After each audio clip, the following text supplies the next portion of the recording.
आंघोळ घातली. नतावाली आई तुमच्या सुना तुम्हाला आंघोळ कवा घालतील?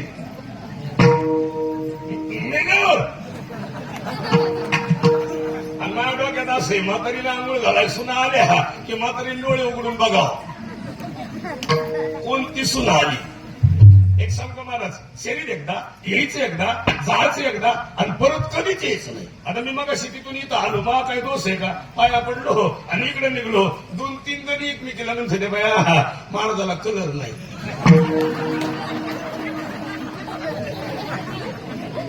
त्याला रोज कलर वाले बाबा पाच सवय. आपला सगळा कार्यक्रम फेल कर, आपलं जीवनच अवघड आहे. मला लय वाईट आहे. मी मग कपडे बदलायचे म्हणून मी कारीला थांबलो. कारी नाही इकडं येताना काय आलो आणि थांबलो होते. त्या बाईने मला बघितलं, बॅग बघितली आणि कपडे बदलायलाच जाणार होतो. आता मी दरवेळेस जातो पण त्यांना सून आणली.